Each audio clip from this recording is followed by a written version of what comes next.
楚风之前曾使用过宋云给他的幻音符，凭借幻音符，楚风唤醒了体内的玉音，短暂获得了2品真神的力量。那时候，楚风为对抗仙徒的人，也使用了神行，当时确实没有发挥出神行该有的力量，只是在2品真神的基础上，获得了堪比4品真神的速度。之前还以为是幻音符的限制，没想到竟是因他自身修为而导致神行受到限制。前辈，借你力量给我。楚风看向修罗王，修罗王也不怠慢，赶忙将自己的力量释放而出，转移到了楚风的身上。这一刻，楚风也是拥有了4品真神的修为，但战力却明显不如自己的战力，这就是限制。毕竟他只是借用修罗王的力量，而并非是他自己修炼来的。楚风脚下速度变得飞快，他施展了神行，速度明显超越了4品真神，可楚风却眉头微皱，这个速度只是堪比5品真神，远远没有达到自己的期望，甚至比上次运用幻音符的时候限制还要大。毕竟此刻的修为不是2品真神，而是4品真神啊！现在也只能将期望寄托于那百里紫菱的修为，只能提升到4品真神。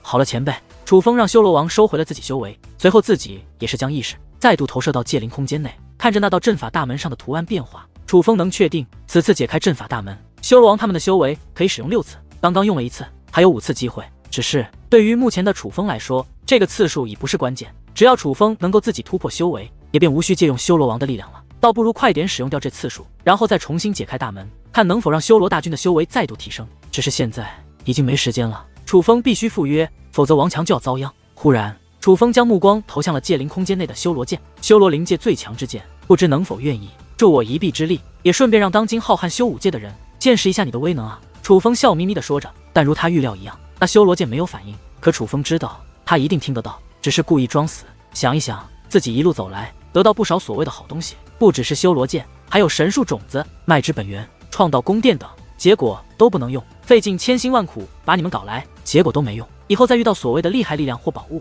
真是要好好掂量一下，不能用干脆不搞。楚风开始抱怨，虽然抱怨是真的，可这样说也是故意的，想试试激将法有没有用，结果是卵用没有。于是楚风也不抱怨了，气归气，但总不能把好不容易搞来的这些宝贝丢掉吧？别说舍不得丢，就算再有机会，楚风也会毫不犹豫搞到手。好东西永远都是好东西，现在用不了，以后定能用。于是楚风拿出提前准备好的传送符，融入自己体内。这传送符力量也是不弱，除非对方真神巅峰的存在，否则楚风完全可以通过这传送符离开。他的计划很简单，见到王强，先借助修罗王的力量和百里紫菱打一打，若是能打赢最好，面子目的都有了。若是打不赢，楚风也不勉强，待得百里紫菱放松之际，直接施展神行，只要碰到王强，便催动传送符的力量逃走。此时整个燃麦凡界的人马都已向燃麦村汇集，那已不是人山人海了，密密麻麻的人影宛如蝗虫群，吞噬了这方天地。陈辉所在的战船依旧处于隐藏状态，大军依旧严阵以待。那位云傲大人与陈辉也依旧站在甲板前方。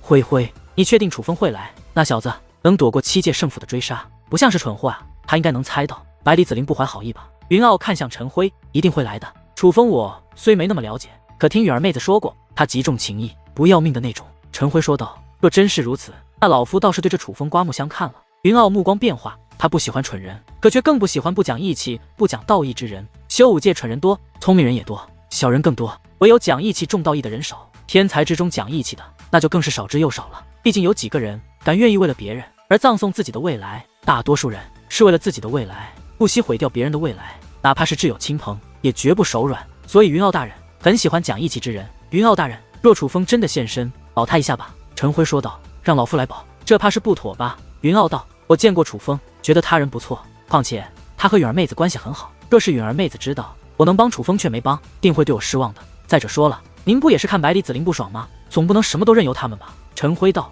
说的很有道理。行，只要这楚风真的赶来，老夫保他安然无恙。云傲说道。而实际上，此刻隐藏在这方天地的庞然大物，可不止这艘战船，还有更为庞大的存在，隐藏虚空。此乃9天之巅。9天之巅的山峰上，9天之巅主人9天大师站在这里，而在他的身旁还站着他的弟子刘阔。虽在山峰之巅，可外面的情况却看得清清楚楚。师尊，楚风兄弟到底来了没有？刘阔好奇地问道。9天大师则没有回答。师尊，若是楚风兄弟来了，您打算怎么办？刘阔又问。而9天大师终于有了反应。你想为师怎么办？当然是给楚风兄弟撑腰。7届圣府也就罢了，如今这狱宗也敢出来闹事，若不站出来，他们还真以为我楚风兄弟身后没人，谁都能欺负呢。刘阔说道。9天大师淡淡一笑，什么也没说，他自有打算。刘阔也没问，他师尊的本领他清楚，他师尊的脾气他也清楚，他师尊此次来为的就是要护着楚风，至少不会让楚风出事，只是他不清楚他师尊要用什么样的方式。终于，万众瞩目之下，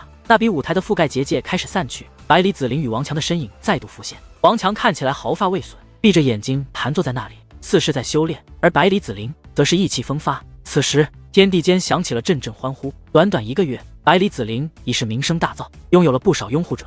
许多人觉得他们之前可能对狱宗有误解了，因为狱宗的天才百里子陵不仅实力强大，更是彬彬有礼，怎么看都不像是恶人。至于百里子陵，也很享受众人对他的态度，所以现身后，先是面带笑意地对着众人施以一礼，这才开口：“有劳诸位，在这里又等了1个月。我百里子陵还是那句话，若是楚风今日赶来赴约，我不会难为他，也不会难为这王强。我与王强的账将一笔勾销。但若是这楚风不来，那王强的账就只能他自己来还了。”百里子陵此话一出，众人面面相觑，议论纷纷。大家都觉得，都这个时间了，还没看到楚风，楚风可能是不敢来了，放人。可伴随一道声音响起，喧闹的天地顿时安静起来，所有人的目光都投了过去。只见虚空之上，不知何时出现了一道身影，看清此人，欢呼响彻，众人的呼喊宛如狂风暴雨，席卷整片天地，胜过先前百里子陵出场数倍不止，只因此人乃是楚风。